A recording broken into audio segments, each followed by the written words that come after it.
pour trouver des limites de fonctions, de rapports de fonctions, on peut aborder le problème de différents points de vue. Donc ça, c'est quand même intéressant, hein, et ça ouvre plutôt, vous voyez, un peu l'esprit, de dire, bon, il n'y a pas une seule méthode, vous voyez.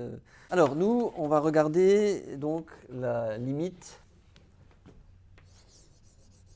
quand θ tend vers 0. Alors, on va commencer par 0 plus, vous voyez, vous allez voir, mais quand c'est 0 moins, je vous laisserai le faire chez vous, mais vous verrez que le raisonnement est tout à fait le même. Oui. De sinus θ sur θ. Alors vous verrez, je vais déjà évoquer deux autres approches avant de faire la démonstration géométrique. Si vous prenez l'approche de ce qu'on appelle des équivalents, oui, et on redéfinira la fois prochaine, de manière un peu plus systématique, la notion d'équivalent. En mathématiques, on considère que l'équivalent de sinus x quand x tend vers 0, c'est x. Oui, on peut, c'est-à-dire représenter cette courbe de sinus x au voisinage de 0 par la courbe y égale x. Donc on dit l'équivalent de sinus x, c'est x. Et bien sûr, alors à ce moment-là, si c'est x, si c'est θ en fait, hein, bah, θ sur θ, ça fait 1. Et donc l'affaire est pliée. Bon. Mais on n'a fait aucune démonstration géométrique, alors on est un peu frustré. Oui. Bien. L'autre approche, que vous verrez souvent, mais qui est juste aussi, c'est que finalement, si vous regardez bien ça, eh bien, ça doit nous faire penser, j'espère pour vous, à la définition de la dérivée. C'est-à-dire la dérivée, je ne sais pas si vous vous souvenez, hein, et j'espère qu'on vous l'a présentée comme ça, sinon c'est plutôt inquiétant. Eh bien, c'est la fonction qui correspond donc ici à sinus θ moins sinus de 0 divisé par θ moins 0. Oui, donc la dérivée en 0. Et là, ben, regardez, hein, sinus θ sur θ, ben, c'est pareil que d'écrire sinus θ moins sinus 0 sur θ moins 0, parce que nous savons que sinus 0, c'est égal à 0. On est d'accord? Et donc, tu dis, ah, ben alors ça je sais. Ça, là, c'est la dérivée de sinus. Donc ici, eh bien, c'est en fait cosinus θ lorsque θ tend vers 0. Et donc, ça fait bien 1. Donc, on a déjà deux arguments qui vont dans le même sens. Cette limite, quand θ tend vers 0, c'est probablement 1. Donc, on a dessiné un cercle trigonométrique. Et θ, c'est cet angle. Et nous, on va s'intéresser à cette partie-là, hein, entre 0 et pi sur 2. On va regarder ici, puisque nous, on veut regarder autour de 0, c'est-à-dire les angles là, qui sont très petits, vous voyez. Et vous, vous ferez le raisonnement identique vers 0 moins, c'est-à-dire du côté négatif. Oui. Mais vous verrez que le résultat est le même. Oui. Heureusement. Oui. Mais donc, ça marche dans les deux sens. Et donc, comment encadrer cette fonction? Donc tout d'abord, ici, on va travailler. Alors là, une petite remarque. J'ai regardé un certain nombre de vidéos sur des bonnes chaînes YouTube. On voit deux types de démonstrations. Soit on peut démontrer avec des longueurs, donc en une dimension, si on parle géométrie dans l'espace, on va chercher un sinus, une tangente, donc des longueurs. Mais on peut faire un peu mieux, on peut faire un raisonnement sur des surfaces. Vous voyez, donc on va regarder des surfaces, deux surfaces qui encadrent notre surface. Vous voyez. Et donc on va commencer par quoi? Eh bien, d'abord on va se poser la question, vous voyez, de cette surface-là, que je vais hachurer là, première fois. Donc construite sur l'angle θ. Donc cette surface, l'air, hein, de ce petit camembert là, ça vaut combien en fonction de θ? Alors nous, ce que l'on sait, quand c'est comme ça, tu dis, mais qu'est-ce que je sais moi? Je sais que l'air complet de mon cercle trigonométrique, donc de rayon 1, je vous rappelle, hein, c'est combien? C'est quoi la surface d'un cercle? Bon, en termes de dimension, c'est un r au carré, hein, vous vous souvenez, c'est une surface. Donc c'est pi r au carré. Ça vous dit quelque chose?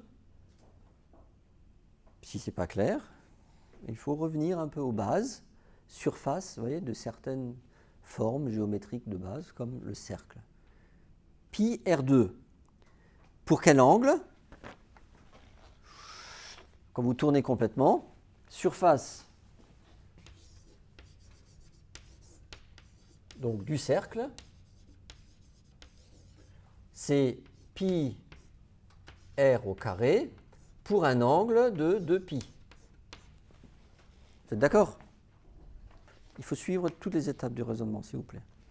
Mais ici, je suis dans le cercle trigonométrique, donc l'air, c'est pi pour un angle de 2pi. Oui? Donc vous voyez qu'il y a un rapport 1,5 entre l'air et l'angle. Ça va? Donc si vous prenez juste la moitié, donc pi, vous voyez bien que c'est la moitié de l'air, et donc ça fait pi sur 2, etc., etc. Ça va? Plus que pi, pardon. Et donc 2pi sur 2. Et donc ici, l'air que j'ai encadré, c'est quoi? Ben, c'est θ sur 2. Oui? Si vous avez l'angle, vous avez l'air. Et il y a un rapport 1,5 entre les deux. Ça, c'est l'angle. Ça, c'est l'air. Donc moi, je veux connaître l'air de ce petit camembert. Est-ce que vous êtes d'accord que c'est θ sur 2? Oui ou non? Bien. Donc, c'est bien, on commence. Hein. Donc l'air ici, là, on va le marquer comme ça. Ça, c'est θ sur 2. Un triangle que je vais définir à partir d'une fonction trigonométrique que l'on connaît. C'est ce point ici. C'est quoi ça? Ici, si ça c'est l'angle θ, quand on va regarder ce point-là, ici, là, c'est le cosinus.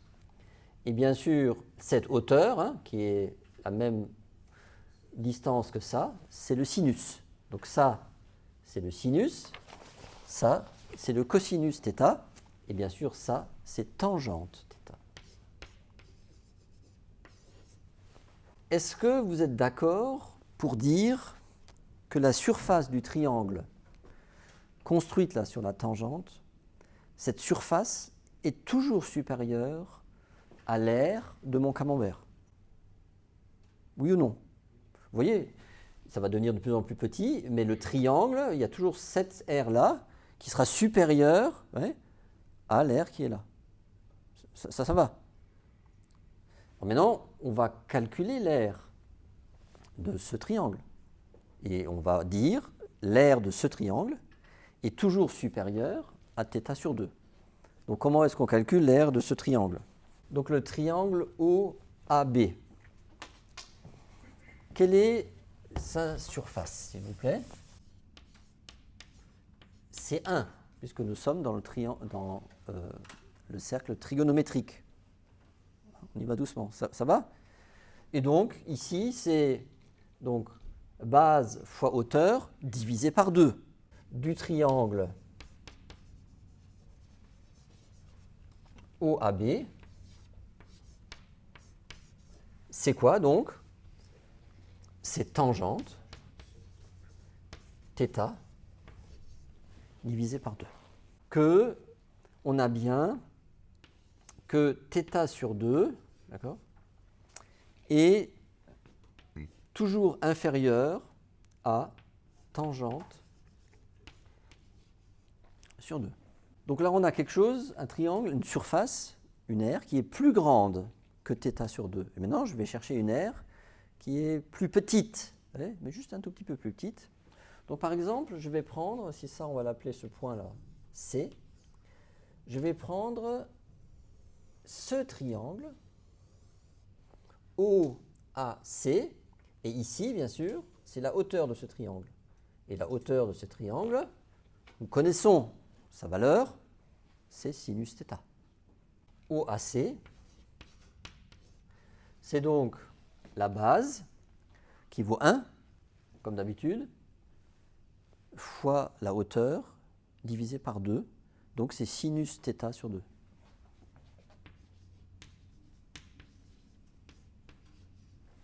Ça là, vous voyez, c'est une grandeur qui existe réellement. Et c'est la différence entre l'aire de mon camembert et l'aire de ce triangle de surface sinus θ sur 2. Alors, ici, sinus θ divisé par 2. Donc, bien évidemment, on peut enlever les deux, là. Oui. Et qu'est-ce qu'on va faire? Qu'est-ce qu'on peut faire? Nous, ce qui nous intéresse, c'est d'avoir la fonction sinus θ sur θ. Oui. Donc, dans un premier temps, on va diviser cette inégalité par sinus θ, et elle ne va pas changer de signe, puisque je suis du côté positif, et le sinus θ est toujours positif de ce côté-là. Est-ce que vous êtes bien d'accord avec ça? Il faut faire attention à ça. Hein. Quand on manipule des inégalités, il faut être sûr que quand on divise, qu'on multiplie mon inégalité, il faut être sûr du signe de cette grandeur. Hein. On est d'accord? Il faut faire attention, parce que si c'était négatif, tout change. Donc si je divise tout par sinus θ, hein, qui est une grandeur positive,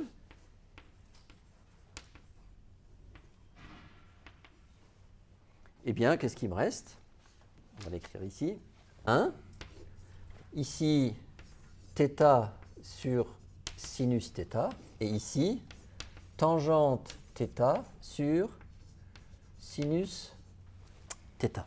Vous voyez, il faut être toujours très rigoureux. Ça, c'est 1 sur cosinus θ.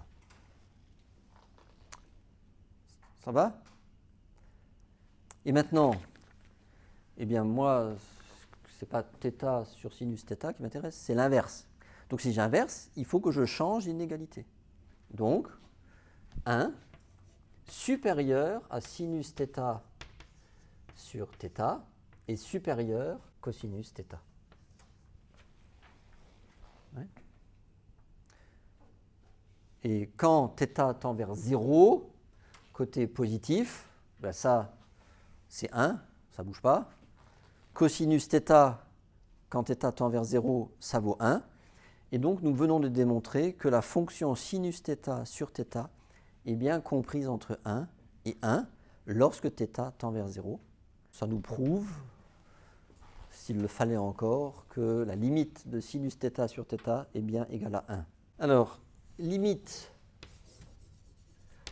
quand x tend vers 0 plus de x log de sinus x.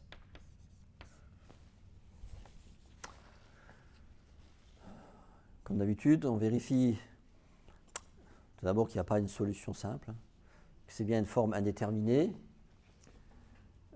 Quand x tend vers 0 plus, le sinus tend vers 0, logarithme tend vers moins l'infini, il faut que ça se vienne des réflexes. Moins l'infini, et ici 0. 0 fois moins l'infini, je ne sais pas ce que ça donne. Oui. Alors là, vous pourriez, faites-le, allez, parce qu'on a encore 10 minutes. GeoGebra, tapez cette fonction s'il vous plaît. Et dans la vidéo, je montrerai maintenant là le graphique. On a besoin, pour faire ça, de deux limites que nous connaissons déjà. Alors, on va avoir besoin de la limite qu'on a montrée à l'instant, limite quand x tend vers 0 plus de sinus x sur x, ça on sait que ça donne 1. Et la limite quand x tend vers 0 plus de x log de x, ça on sait que ça donne 0, nous l'avons démontré hier. Alors qu'est-ce qu'on va faire ici? On va faire un changement de variable, on va écrire grand X égale sinus x. Alors, ici, ça commence à devenir intéressant, puisque, qu'est-ce que j'ai? Ceci va s'écrire, limite quand x tend vers 0 plus, alors sinus x, on a dit que c'était grand X, x ln de grand X, fois petit x sur sinus x. Ouais. Alors, on peut se poser la question, quand x tend vers 0 plus, on sait que sinus tend vers 0, et donc grand X tend aussi vers 0. Donc les deux variables, grand X et petit x, toutes les deux tendent vers 0. On est d'accord? Et donc nous, c'est bon. Grand X ln de x, ça on connaît, ça tend vers 0. Et limite de petit x sur sinus x, ça tend vers 1, puisque limite de sinus x sur x tend vers 1. Donc c'est l'inverse de 1. Donc ici, c'est 1. Et 1 fois 0, ça fait 0.